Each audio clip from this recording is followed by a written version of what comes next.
Welcome back to the our channel. ಇವತ್ತಿನ ಒಂದು ವಿಷಯ ಯಾವುದಕ್ಕೆ ಸಂಬಂಧಪಟ್ಟಿದೆ ಅಂದರೆ, ಈಗ ಸ್ಪರ್ಧಾತ್ಮಕ ಪರೀಕ್ಷೆಗಳ ಸದ್ಯದಲ್ಲೇ ಅನೌನ್ಸ್ಮೆಂಟ್ ಆಗಲಿವೆ. ಆದ ಕಾರಣ ಎಲ್ಲರೂ ಸ್ಪರ್ಧಾತ್ಮಕ ಪರೀಕ್ಷೆಗೆ ತಯಾರಿ ನಡೆಸಲು ಪ್ರಾರಂಭ ಮಾಡಿ. ಇವತ್ತಿನ ಒಂದು ವಿಡಿಯೋದಲ್ಲಿ ನಾವು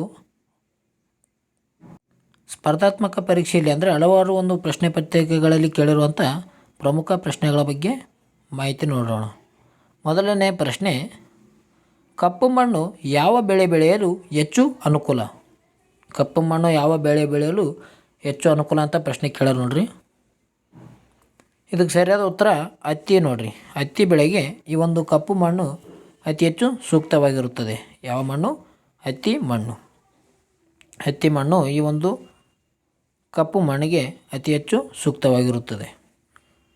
ಅದೇ ರೀತಿಯಾಗಿ ಈ ಒಂದು ಕರ್ನಾಟಕದಲ್ಲಿ ಅತಿ ಹೆಚ್ಚು ಕಪ್ಪು ಮಣ್ಣು ಇರುವಂಥ ಒಂದು ಜಿಲ್ಲೆ ಯಾವುದಪ್ಪ ಅಂತಂದರೆ ಹಾವೇರಿ ನೋಡಿರಿ. ಯಾವುದು? ಹಾವೇರಿ ಅತಿ ಹೆಚ್ಚು ಒಂದು ಕಪ್ಪು ಮಣ್ಣನ್ನು ಹೊಂದಿರುವಂಥ ಜಿಲ್ಲೆಯಾಗಿದೆ. ಅದೇ ರೀತಿಯಾಗಿ ಕರ್ನಾಟಕದಲ್ಲಿ ಒಂದು ಕಪ್ಪು ಮಣ್ಣು ಉತ್ತರ ಭಾಗದಲ್ಲಿ ಕಂಡುಬರ್ತದೆ. ಉತ್ತರ ಒಂದು ಕರ್ನಾಟಕದಲ್ಲಿ ಅತಿ ಹೆಚ್ಚು ಕಪ್ಪು ಮಣ್ಣು ಕಂಡುಬರ್ತದೆ. ಅತಿ ಹೆಚ್ಚು ಒಂದು ಕಪ್ಪು ಮಣ್ಣು ಹೊಂದಿರುವ ರಾಜ್ಯ ಯಾವುದಂದರೆ ಮಹಾರಾಷ್ಟ್ರ ನೋಡಿ. ಮಹಾರಾಷ್ಟ್ರ ಅತಿ ಹೆಚ್ಚು ಒಂದು ಕಪ್ಪು ಮಣ್ಣು ಹೊಂದಿರುವ ರಾಜ್ಯವಾಗಿದೆ. ಮುಂದಿನ ಒಂದು ಪ್ರಶ್ನೆ ಹೋಗೋಣ. ಮುಂದಿನ ಪ್ರಶ್ನೆ, ಸಿಂಧೂ ಕಣಿವೆ ನಾಗರಿಕತೆಯಲ್ಲಿ ಗ್ರೇಟ್ ಬಾತ್ ಕಂಡುಬಂದ ಸ್ಥಳ ಯಾವುದಂತ ಪ್ರಶ್ನೆ ಕೇಳಿದೆ. ಸಿಂಧೂ ಕಣಿವೆ ನಾಗರಿಕತೆಯಲ್ಲಿ ಗ್ರೇಟ್ ಬಾತ್ ಅಂದರೆ ಸ್ಥಾನದ ಒಂದು ಗೃಹ ಕಂಡುಬಂದಂಥ ಸ್ಥಳ ಯಾವುದಂತ ಪ್ರಶ್ನೆ ಆಗಿದೆ. ಇದಕ್ಕೆ ಸರಿಯಾದ ಉತ್ತರ ಮೇಜೋದಾರ ನೋಡಿ. ಮೇಜೋದಾರದಲ್ಲಿ ಸ್ನಾನದ ಗೃಹ ಕಂಡುಬಂದಿದೆ ನೋಡಿ. ಸ್ನಾನದ ಗೃಹ ಅಂತ ಹೇಳ್ತೀವಿ. ಇದು ಎಲ್ಲಿ ಕಂಡುಬಂದದ ಅಂದರೆ ಮೇಜೋದಾರದಲ್ಲಿ ಕಂಡುಬಂದದ. ಇದಕ್ಕೆ ಏನಂತಾರಂದರೆ, ಈ ಒಂದು ಮೇಜೋದಾರಕ್ಕೆ ಸಿಂಧಿ ಭಾಷೆಯಲ್ಲಿ, ಯಾವ ಭಾಷೆ? ಸಿಂಧಿ ಭಾಷೆಯಲ್ಲಿ ಮಡಿದವರ ದಿಬ್ಬ ಅಂತ ಕರೆದಿದ್ದಾರೆ ಅಂತೆ. ಮಡಿದವರ ದಿಬ್ಬ ಅಂತ ಕರೆದಿದ್ದಾರೆ. ಯಾವುದು? ಸಿಂಧಿ ಭಾಷೆಯಲ್ಲಿ. ಯಾವುದಕ್ಕೆ? ಈ ಮೇಜೋದಾರಕ್ಕೆ ಮಡಿದವರ ಅಂತ ದಿಬ್ಬ ಎಂದು ಕರೆದಿದ್ದಾರೆ. ಅದೇ ರೀತಿಯಾಗಿ ಲೋಥಲ್ ಇದೊಂದು ಹಡಗು ಕಟ್ಟೆ ಬಂದರಾಗಿದೆ ಅಂತ ಹೇಳ್ಬೋದು. ಲೋಥಲ್ ಒಂದು ಎನ್ನುವುದೇನೆಂದರೆ ಬಂದರಾಗಿದೆ ನೋಡಿ. ಇದೆಲ್ಲಿ ಕಂಡುಬರ್ತದೆ? ಗುಜರಾತ್ನಲ್ಲಿ ಕಂಡುಬರ್ತದೆ. ಗುಜರಾತ್ನಲ್ಲಿ ಏನು ಕಂಡುಬರ್ತದೆ? ಲೋಥಲ್ ಕಂಡುಬರ್ತದೆ. ಅದೇ ರೀತಿಯಾಗಿ ಹರಪ್ಪ. ಈ ಹರಪ್ಪ ಎಲ್ಲಿ ಕಂಡುಬರ್ತದೆ ಅಂದರೆ ಪಾಕಿಸ್ತಾನದಲ್ಲಿ ಕಂಡುಬರ್ತದೆ. ಈ ಹರಪ್ಪ ಯಾವ ನದಿಯ ತೀರದಲ್ಲಿದೆ ಅಂತ ಪ್ರಶ್ನೆ ಆಗಿದೆ. ಇದಕ್ಕೆ ಸರಿಯಾದ ಉತ್ತರ ರಾವಿ ನದಿಯ ನೋಡಿ. ರಾವಿ ನದಿ ತೀರದಲ್ಲಿ ಏನಪ್ಪ ಅಂತಂದರೆ ಈ ಒಂದು ರಾವಿ ನದಿ ತೀರದಲ್ಲಿ ಏನಂದರೆ ಈ ಒಂದು ಹರಪ್ಪ ನಾಗರಿಕತೆ ಇದೆ. ಯಾವುದು?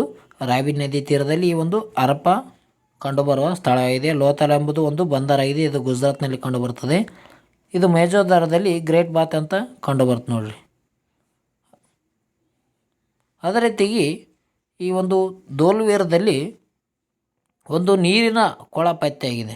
ಅಂದರೆ ನೀರು ಸಂಗ್ರಹಣೆಯ ಒಂದು ಕೊಳ ಎಲ್ಲಿ ಪತ್ತೆಯಾಗಿದೆ ಅಂದರೆ ಧೋಲ್ವೇರದಲ್ಲಿ ಪತ್ತೆಯಾಗಿದೆ ನೋಡಿ. ಹಾಗಾದರೆ ಧೋಲ್ವೇರ್ ಯಾವ ಒಂದು ರಾಜ್ಯದಲ್ಲಿ ಕಂಡುಬರ್ತದಂತ ಕಮೆಂಟ್ ಮಾಡಿ.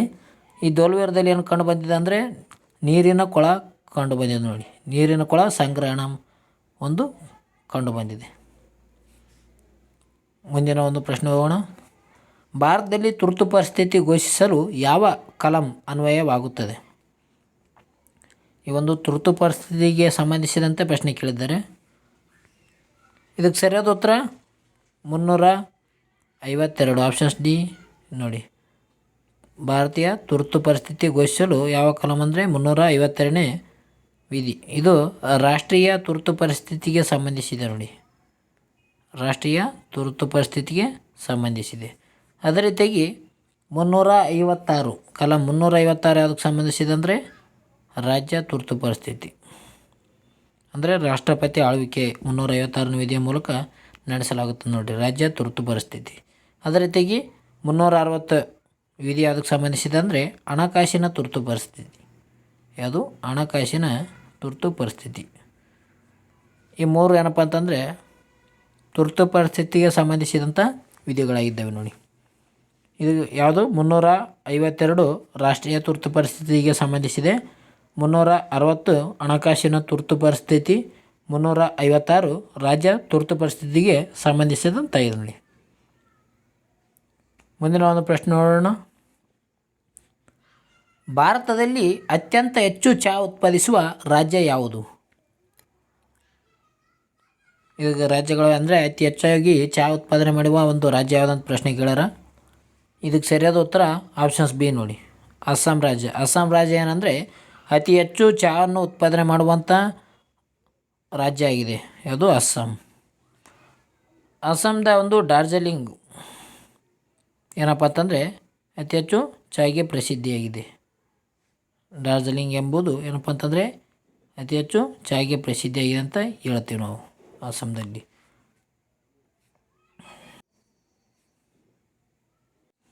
ಅದೇ ರೀತಿಯಾಗಿ ಅತಿ ಹೆಚ್ಚು ಒಂದು ಸಾಂಬಾರು ಪದಾರ್ಥವನ್ನು ಉತ್ಪಾದಿಸುವಂಥ ರಾಜ್ಯ ಯಾವುದಂದರೆ ಕೇರಳ ರಾಜ್ಯ ನೋಡಿ. ಕೇರಳ ರಾಜ್ಯ ಅತಿ ಹೆಚ್ಚು ಒಂದು ಸಾಂಬಾರು ಪದಾರ್ಥವನ್ನು ಉತ್ಪಾದನೆ ಮಾಡುವಂಥ ರಾಜ್ಯ ಆಗಿದೆ. ಅದೇ ರೀತಿಯಾಗಿ ತಮಿಳುನಾಡು ಅತಿ ಹೆಚ್ಚು ಕೆಂಪು ಮಣ್ಣು ಹೊಂದಿರುವಂಥ ರಾಜ್ಯ ಯಾವುದಂದರೆ ತಮಿಳುನಾಡು ಆಗಿದೆ ನೋಡಿ. ಅತಿ ಹೆಚ್ಚು ಕೆಂಪು ಮಣ್ಣು ಹೊಂದಿರುವಂಥ ರಾಜ್ಯ ತಮಿಳುನಾಡು ಆಗಿದೆ. ಪಶ್ಚಿಮ ಬಂಗಾಳದಲ್ಲಿ ಈ ಒಂದು ಸುಂದರ್ಬನ್ಸ್ ಅಭಯಾರಣ್ಯ ಕಂಡುಬರುತ್ತೆ ಅಂತ ಹೇಳ್ಬೋದು. ಸುಂದರ್ಬನ್ಸ್ ಒಂದು ಕಂಡುಬರುವಂಥದ್ದು ಎಲ್ಲಂದರೆ ಪಶ್ಚಿಮ ಬಂಗಾಳದಲ್ಲಿ ಕಂಡುಬರುತ್ತೆ ನೋಡ್ರಿ. ಸುಂದರ್ಬನ್ಸ್ ಪಶ್ಚಿಮ ಬಂಗಾಳದಲ್ಲಿ ಕಂಡುಬರುವಂಥ ಆಗಿದೆ. ಅದೇ ರೀತಿ ಮುಂದಿನ ಪ್ರಶ್ನೆ ಹೋಗೋಣ. ಭಾರತದ ಪ್ರಧಾನಮಂತ್ರಿ ರಾಜೀನಾಮೆ ನೀಡಿದರೆ ಅವರು ಯಾರಿಗೆ ಸಲ್ಲಿಸಬೇಕು? ಅಂದರೆ ಒಂದು ವೇಳೆ ಏನಾದರೂ ಭಾರತದ ಪ್ರಧಾನಮಂತ್ರಿ ಏನಾದರೂ ರಾಜೀನಾಮೆ ನೀಡಿದಾರ ಅಂದ್ರೆ ಅವರು ಯಾರಿಗೆ ಕೊಡಬೇಕಾಗುತ್ತದೆ ರಾಜೀನಾಮೆ ಲೆಟರ್ ಅಂತ ಪ್ರಶ್ನೆ ಕೇಳಿದ್ದಾರೆ. ಇಲ್ಲಿ ರಾಷ್ಟ್ರಪತಿ, ಲೋಕಸಭೆಯ ಸಭಾಧ್ಯಕ್ಷ ಮತ್ತು ರಾಜ್ಯಸಭಾ ಸಭಾಧ್ಯಕ್ಷ ಮತ್ತು ಉಪ ರಾಷ್ಟ್ರಪತಿ ಈ ರೀತಿಯಾಗಿ ಕ್ವಶನನ್ನು ಕೊಟ್ಟಿದ್ದಾರೆ. ಇದಕ್ಕೆ ಸರಿಯಾದ ಉತ್ತರ ರಾಷ್ಟ್ರಪತಿ ನೋಡಿ.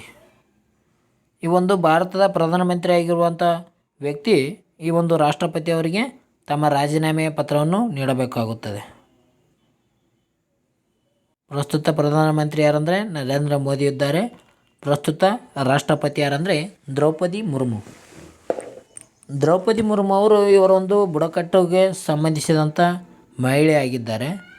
ಅದೇ ರೀತಿಯಾಗಿ ಭಾರತ ದೇಶದ 2ನೇ ಮಹಿಳಾ ರಾಷ್ಟ್ರಪತಿ ಆಗಿದ್ದಾರೆ ನೋಡಿ. ಇವರು ಸಂತಾಲ್ ಎಂಬ ಬುಡಕಟ್ಟಿಗೆ ಸಂಬಂಧಿಸಿದಂಥ ಮಹಿಳೆ ಆಗಿದ್ದಾರೆ. ಯಾರು? ರಾಷ್ಟ್ರಪತಿ ಆಗಿರುವಂಥ ದ್ರೌಪದಿ ಮುರ್ಮು ಅವರು ಸಂತಾಲ್ ಎಂಬ ಒಂದು ಬುಡಕಟ್ಟಿಗೆ ಸಂಬಂಧಿಸಿದಂಥ ಮಹಿಳೆ. ಮುಂದಿನ ಒಂದು ಪ್ರಶ್ನೆಗೆ ಹೋಗೋಣ. ಮುಂದಿನ ಒಂದು ಪ್ರಶ್ನೆ, ಗೊಮ್ಮಟೇಶ್ವರ ಪ್ರತಿಮೆ ಎಲ್ಲಿದೆ? ಗೊಮ್ಮಟೇಶ್ವರ ಪ್ರತಿಮೆ ಎಲ್ಲಿದೆ ಅಂತ ಪ್ರಶ್ನೆ ಕೇಳಲಾಗಿದೆ. ಇದಕ್ಕೆ ಸರಿಯಾದ ಉತ್ತರ ಶ್ರವಣ ಬೆಳಗೊಳ ಅಂತ ಹೇಳ್ಬೋದು ನೋಡಿ. ಶ್ರವಣ ಬೆಳಗೊಳದಲ್ಲಿ ಈ ಒಂದು ಗೊಮ್ಮಟೇಶ್ವರನ ವಿಗ್ರಹ ಕಂಡುಬರ್ತದೆ. ಈ ಒಂದು ಗೊಮ್ಮಟೇಶ್ವರನ ಒಂದು ಪ್ರತಿಮೆಯನ್ನು ಯಾರು ಮಾಡ್ತಾರೆ ಅಂದರೆ ಚಾವುಂಡರಾಯ ಏನು ಮಾಡ್ತಾನೆ ಅಂದರೆ ಈ ನಿರ್ಮಾಣ ಮಾಡುತ್ತಾನೆ. ಚಾವುಂಡರಾಯ ಅವರು ನಿರ್ಮಾಣ ಮಾಡುತ್ತಾರೆ. ಯಾವಾಗಂದರೆ 981ರಲ್ಲಿ ಇದನ್ನು ನಿರ್ಮಾಣ ಮಾಡುತ್ತಾರೆ ನೋಡಿ. ಇದು 57 ಅಡಿ ಎತ್ತರ ಇದೆ ಅಂತ ಹೇಳ್ಬೋದು. ಯಾವುದು? ಗೊಮ್ಮಟೇಶ್ವರನ ವಿಗ್ರಹ ಏನಂದರೆ 57 ಅಡಿ ಎತ್ತರ ಇದೆ ಗೊಮ್ಮಟೇಶ್ವರನ ವಿಗ್ರಹ. ಇದು ಚಾವುಂಡರಾಯ ನಿರ್ಮಾಣ ಮಾಡಿದಂತಿದ್ದಾನೆ. ಇವಾಗ 981ರಲ್ಲಿ. ಇದು ಯಾರಪ್ಪ ಅಂತಂದರೆ ಗೊಮ್ಮಟೇಶ್ವರ ವಿಗ್ರಹ ಯಾರಿಗೆ ಸಂಬಂಧಿಸಿದೆ? ಗಂಗರಿಗೆ ಸಂಬಂಧಿಸಿದೆ. ಚಾವುಂಡರಾಯ ನಿರ್ಮಾಣ ಮಾಡುತ್ತಾನೆ. ಮುಂದಿನ ಒಂದು ಪ್ರಶ್ನೆ ಹೋಗೋಣ. ಮಾನವನ ರಕ್ತದ ಹದವನ್ನು ಕಾಯುವ ಖನಿಜ ಯಾವುದು? ಅಂದರೆ ಮಾನವನ ರಕ್ತದ ಹದವನ್ನು ಅಂದರೆ ಮಾನವನ ಒಂದು ರಕ್ತ ಏನು ಮಾಡ್ತಂದರೆ ಮೂಳೆ ಅಂತ ಹೇಳ್ಬೋದು. ಮೂಳೆಯನ್ನು ಕಾಯುವ ಖನಿಜಾಂಶ ಯಾವುದಂತ ಪ್ರಶ್ನೆ ಕೇಳಿದ್ದಾರೆ. ಓಕೆ, ಮಾನವ ರಕ್ತದ ಒಂದು ಮೂಳೆಯ ಒಂದು ಪ್ರಮುಖ ಖನಿಜಾಂಶ ಯಾವುದಂತ ಕೇಳಿದ್ದಾರೆ ಪ್ರಶ್ನೆ. ಇದಕ್ಕೆ ಸರಿಯಾದ ಉತ್ತರ ಆಪ್ಷನ್ಸ್ ಎ ನೋಡಿ, ಕ್ಯಾಲ್ಸಿಯಂ ಮತ್ತು ಫಾಸ್ಫರಸ್ ಏನಪ್ಪ ಅಂತಂದರೆ ಈ ಒಂದು ಮೂಳೆಗೆ ಪೌಷ್ಟಿಕಾಂಶ ನೀಡುತ್ತದೆ ಅಂತ ಹೇಳ್ಬೋದು. ಈ ರಕ್ತದಲ್ಲಿರುವ ಒಂದು ಕ್ಯಾಲ್ಸಿಯಂ ಏನು ಮಾಡ್ತದಂದ್ರೆ ಈ ಮಾನವನ ಒಂದು ಮೂಳೆಯನ್ನು ಸಂರಕ್ಷಿಸುತ್ತದೆ ಅಂತ ಹೇಳ್ತೀವಿ, ಕ್ಯಾಲ್ಸಿಯಂ. ಅದೇ ರೀತಿಯಾಗಿ ಈ ಒಂದು ರಕ್ತದಲ್ಲಿ ಏನು ಕಂಡುಬರುತ್ತೆ ಅಂದರೆ ಕಬ್ಬಿಣ ಅಂಶ ಕಂಡುಬರುತ್ತೆ ನೋಡಿರಿ. ರಕ್ತದಲ್ಲಿ ಕಂಡುಬರೋದು ಕಬ್ಬಿಣ ಅಂಶ. ಎದ್ರಾಗ ಕಂಡುಬರ್ತದೆ? ರಕ್ತದಲ್ಲಿ ಕಂಡುಬರ್ತದೆ. ಹಿಮೋಗ್ಲೋಬಿನಲ್ಲಿ ಕಂಡುಬರ್ತದೆ. ಹಿಮೋಗ್ಲೋಬಿನ್ ಮಟ್ಟದಲ್ಲಿ ಇದು ಕಂಡುಬರ್ತದೆ. ಯಾವುದು? ಕಬ್ಬಿಣದ ಅಂಶ. ಓಕೆ. ಇದು ಸೋಡಿಯಂನ ಒಂದು ಅಣುಸೂತ್ರ NaCl ಅಂತ ಹೇಳ್ಬೋದು. ಸಾಮಾನ್ಯ ಉಪ್ಪಿಗೆ ಏನಂತ ಕರೀತಾರೆ? NaCl ಅಂತ ಕರೀತಾರೆ. ಮುಂದಿನ ಒಂದು ಪ್ರಶ್ನೆ, ಭಾರತದಲ್ಲಿ ಪ್ಲಾನಿಂಗ್ ಕಮಿಷನ್ ಯಾವ ವರ್ಷದಲ್ಲಿ ಸ್ಥಾಪಿಸಲಾಯಿತು? ಈ ಒಂದು ಭಾರತದಲ್ಲಿ ಪ್ಲಾನಿಂಗ್ ಕಮಿಷನ್ ಅಂದರೆ ಯೋಜನಾ ಆಯೋಗ ಅಂತ ಹೇಳ್ತೀವಿ ನೋಡ್ರಿ.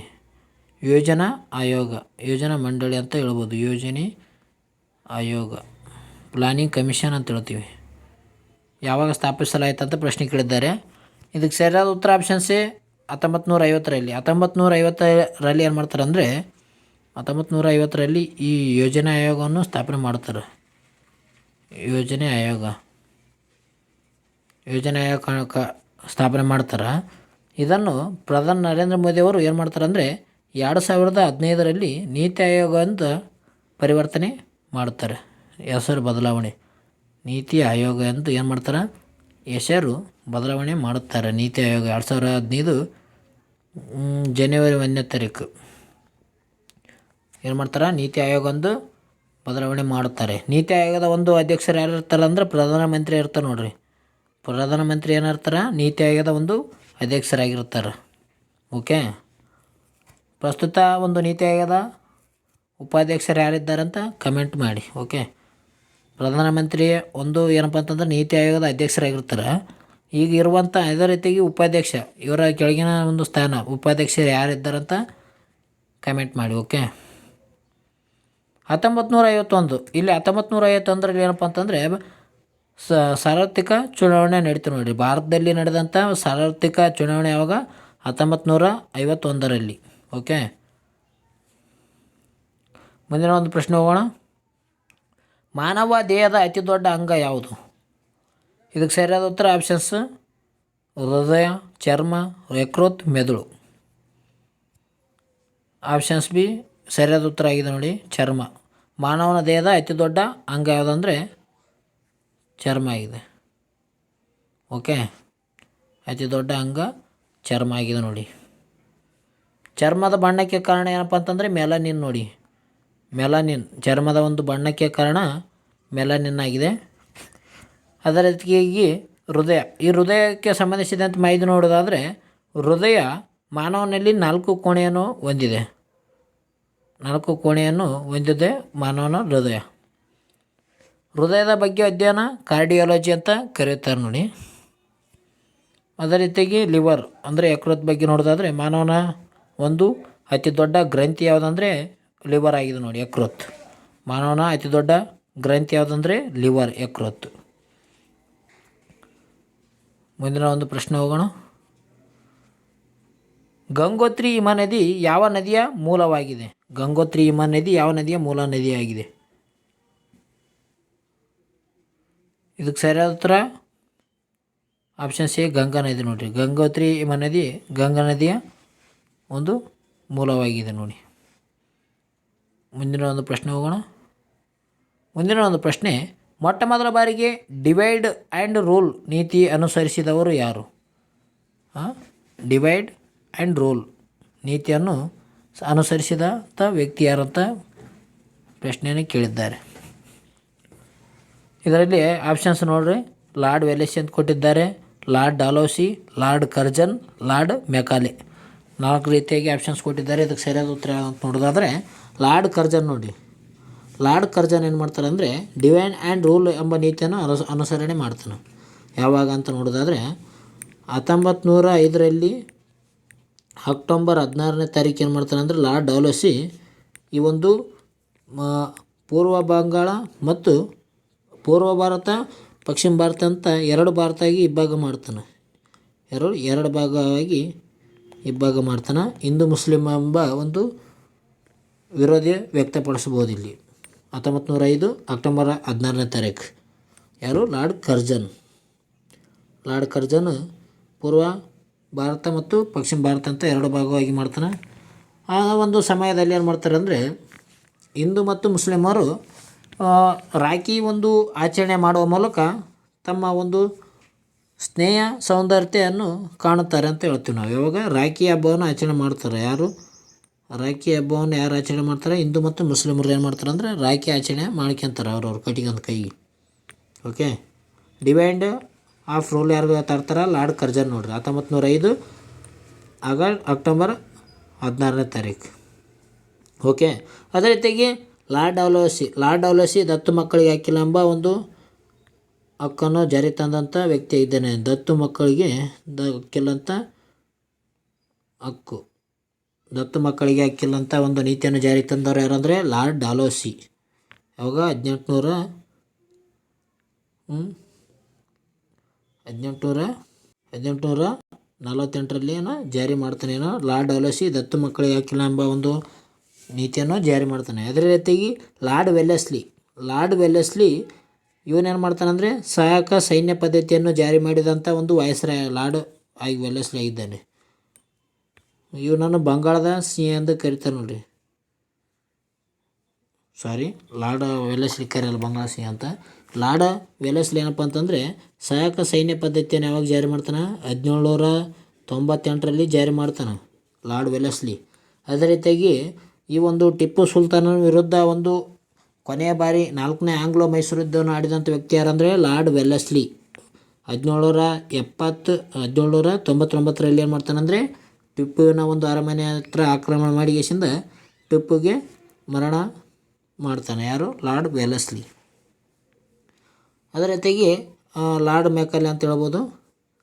ಮೆಕಾಲೆ ವರದಿ ಬರ್ತದೆ ಇವಾಗ 1835ರಲ್ಲಿ. ಏನಂದರೆ ಈ ಒಂದು ಮೆಕಾಲೆ ವರದಿಯನ್ನು ನಾವು ಕಾಣ್ತೀವಿ. ಅದು ಶಿಕ್ಷಣಕ್ಕೆ ಸಂಬಂಧಿಸಿದೆ ನೋಡಿ. ಮೆಕಾಲೆ ವರದಿ ಯಾವುದಕ್ಕೆ ಸಂಬಂಧಿಸಿದೆ? ಶಿಕ್ಷಣಕ್ಕೆ ಸಂಬಂಧಿಸಿದೆ. ಶಿಕ್ಷಣಕ್ಕೆ ಸಂಬಂಧಿಸಿದಂಥ 1,00,000 ರೂಪಾಯಿಗಳನ್ನು ನೀಡುತ್ತದೆ. ಈ ವರದಿಯಲ್ಲಿ ಏನಾಗ್ತದೆ ಅಂದರೆ ಭಾರತ ಒಂದು ಶಿಕ್ಷಣಕ್ಕೆ 1,00,000 ರೂಪಾಯಿಗಳನ್ನು ಕೊಡುಗೆ ನೀಡಿದಂಥ ಒಂದು